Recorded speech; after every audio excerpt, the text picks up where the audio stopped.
And then finally, after so many years of feeling sick, not knowing what's wrong, feeling panicked and worried, the doctors finally realized what was wrong with her. She had fentanyl in her system. Fentanyl. Like, how scary is that? Because Tatiana did not take drugs. She didn't take fentanyl on her own, never in a million years.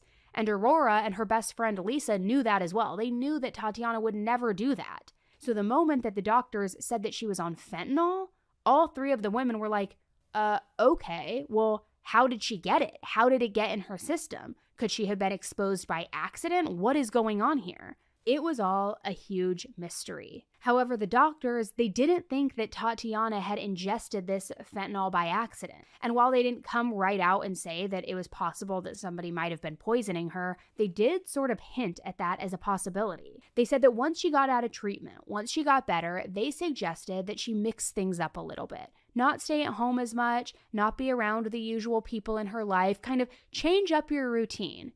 And see if anything changes. See if you still get sick, or see if maybe you don't. And I think it's safe to say that between this fentanyl situation and that Friendsgiving poisoning from a few years earlier, Tatiana and her friends were feeling very suspicious. They thought that somebody might be trying to really hurt her, but they weren't sure who. I mean, seriously, who would do something like that to someone? So for safety, they called the police and they told them everything that had been going on. They also got together all of Tatiana's prescription medication that she had been taking at that point for years.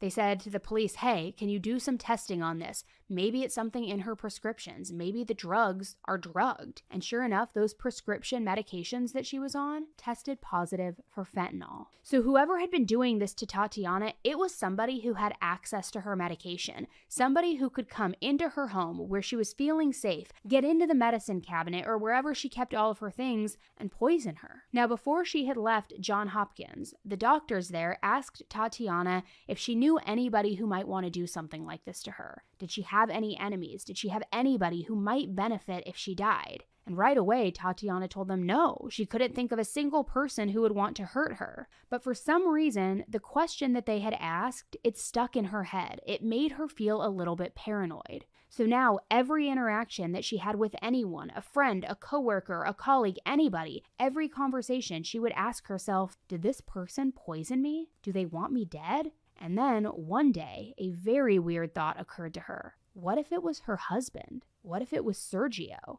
Now, there was no particular reason for her to feel suspicious of Sergio. I mean, aside from that affair, which had been going on for a while and wasn't exactly new, their marriage seemed good. She really thought that he cared about her, and not to mention he said he broke it off with Nancy, that he was now devoted husband to her again, that he wanted to make things work. So there was certainly no reason for him to want her dead.